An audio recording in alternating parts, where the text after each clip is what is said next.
যদি একটু বলতেন, আমরা এসেই দেখেছি যে জুলাই শহীদ স্মৃতি ফাউন্ডেশন এখানে রয়েছে। আজকে আপনারা কি কি সেবা নিয়ে এখানে উপস্থিত হয়েছেন, যদি আমাদেরকে একটু বলতেন। ধন্যবাদ।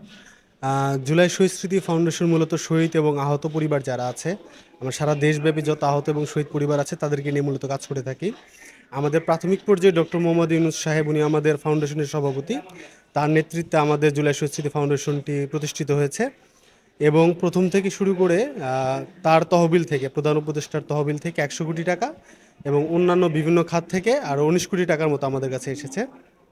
তো সেখান থেকে আমরা মোটামুটি 115 থেকে 16 কোটি টাকার মতো আমরা করেছি। আপনারা দেখতে পাবেন এখানে কিন্তু অলরেডি দেওয়া আছে এই সাইডে, ওইদিকেও আমরা যাব। তো এই মেলাতে আমাদের এই স্টলটি দেওয়ার উদ্দেশ্য হচ্ছে, যেহেতু এটা আন্তর্জাতিক বাণিজ্য মেলা, আন্তর্জাতিক অঙ্গনে বিভিন্ন দেশ থেকে মানুষজন আসবে আমাদের এই মেলাটা দেখার জন্য।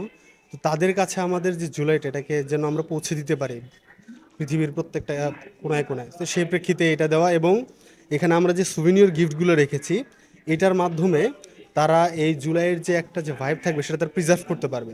এটার জন্যই মূলত এটা করা। এবং আমাদের বিভিন্ন কর্নার আছে, শহীদের যারা যারা শহীদ হয়েছে তাদের যে ছবি সেগুলো আছে, এবং আহতদের আমরা যে সহযোগিতাটা করেছি, ওই সহযোগিতার সকল কিছু আমরা ব্রিফ আকারে, আমরা আমাদের ফাউন্ডেশনটা 10 সেপ্টেম্বর 2024 সালে ফর্ম করা হয়েছে।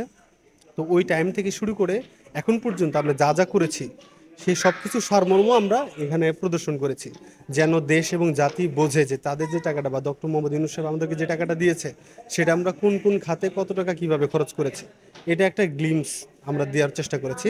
এবং আমাদের এখানে যে বইগুলো আছে, বিশেষ করে যে এই বইটা আমি যদি একটু বলি, আর্ট অফ ট্রাম্প বইটা, এই বইটা বাংলাদেশের যত হচ্ছে দেয়াল আছে, গ্রাফিতি আছে, ছবি আছে, এটা কিন্তু আলটিমেট 1 মাস পরে, 1 বছর পরে এই জিনিসগুলো কিন্তু মুছে যাবে। কিন্তু আমরা চাই এটা যেন যুগ যুগ ধরে আমাদের কাছে প্রিজার্ভ অবস্থায় থাকে। এজন্য সব জায়গা থেকে এগুলো কালেক্ট করে আমরা এই বইটার মধ্যে এটাকে রেখেছি।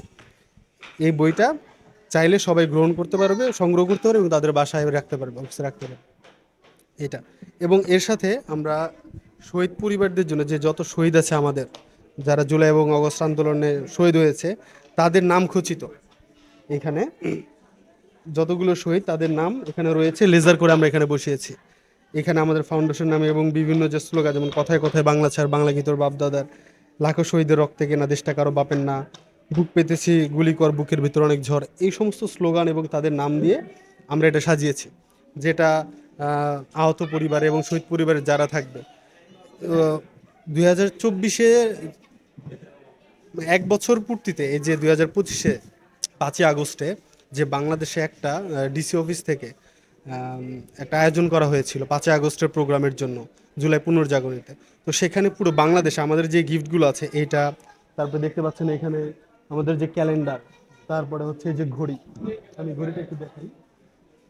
এই যে ঘড়িটা, যেটা হচ্ছে বাংলাদেশের মানচিত্র খচিত এখানে, এই ঘড়িটা সহ, এবং মোট 11টি আইটেম, এই যে টি শার্ট, তারপরে হচ্ছে কোট পিন, এই সব কিছু সহ আমরা 15,000 আহত পরিবার এবং যতজন শহীদ পরিবার আছে সবাইকে আমরা একটা গিফট প্যাক পৌঁছে দিয়েছি।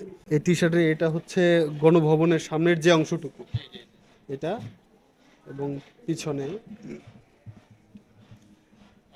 হ্যাঁ, আপনারা যদি একটু দেখেন ভালোভাবে, এখানে কিন্তু নাম লেখা আছে। এই জুলাই আগস্ট আন্দোলনে যত শহীদ হয়েছে সবার প্রত্যেকজনের নাম কিন্তু টি শার্টটাতে লেখা, প্রত্যেকটার নাম। এবং আরেকটা অ্যাডিশনাল বিষয়, সেটা হচ্ছে এই যে যত সুভিনিয়র যে গিফটগুলো আছে, টি শার্ট থেকে শুরু করে এই বই, তারপরে ক্রেস্ট, এই সমস্ত কিছু, এটা বিক্রি করার পর এটার যে টাকাটা আসবে, যে অর্থটা আসবে, সেই অর্থটা আমরা পুরোপুরিভাবে শহীদ এবং আহত পরিবারদের পুনর্বাসন এবং তাদেরকে নিয়ে আমরা কাজ করব। সেটা হচ্ছে, আপনারা আরও একটি বিষয় শুনছিলেন যে এখানে যতগুলোই প্রদর্শনী করা হয়েছে, প্রত্যেকটা প্রদর্শনীতে যেই ইনভেস্টগুলো হচ্ছে, যে ইনভেস্টে যে লাভবান হবে, এই ইনভেস্টের যে অর্থগুলো রয়েছে, এই অর্থগুলো প্রতিটি শহীদ পরিবার এবং আহত পরিবার যারা রয়েছে এই জুলাই অভ্যুত্থানে, সেই পরিবারদের মাঝেই বিতরণ করা হবে, এবং তাদেরকে নিয়ে যাতে বাংলাদেশে তারা যেন একটু স্বাচ্ছন্দ্যভাবে বসবাস করতে পারে, সেই লক্ষ্যেই তারা এখানে যেই স্টলগুলো বসিয়েছিলেন, তাদের মূল লক্ষ্যই সেটা।